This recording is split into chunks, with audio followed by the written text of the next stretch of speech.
Hey clan, Apocalypse here.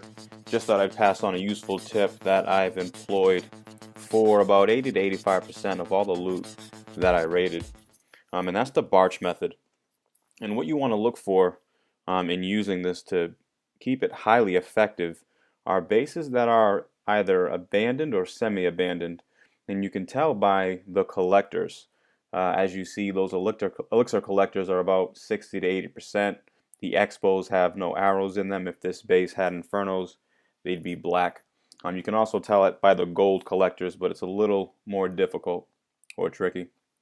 What you want to do is just bring an army composition of half barbarians, half archers, and you want to drop 5 barbarians followed by about 4 or 5 archers behind each collector and just pick the base apart. When you're using this method, you're not trying to win any of the battles. You're just trying to get as much gold or loot as you can and get right out.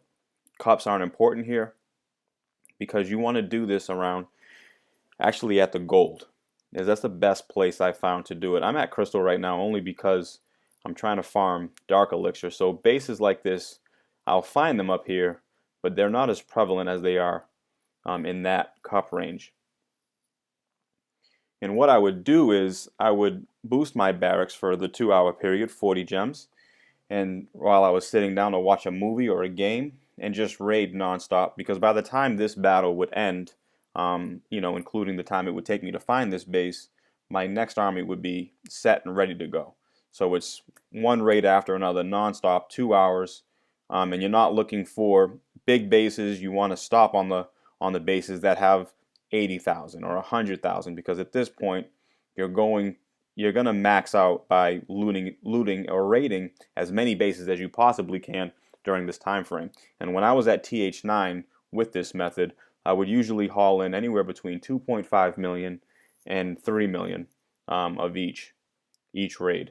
The only reason I'm actually going to clean this base up for the 50% is because it's worth it at crystal for the loot bonus. But again, you're not worried about the 50%. You're just going to get in there and get as much loot and get right out. I would bring along about 6 wall breakers just in case someone put their collectors behind a set of walls, just to make it a little easier, but you don't want to use them. Those are high cost troops at 3,000 each.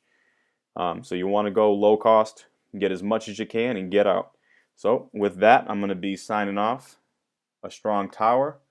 Stay clashing, my friends.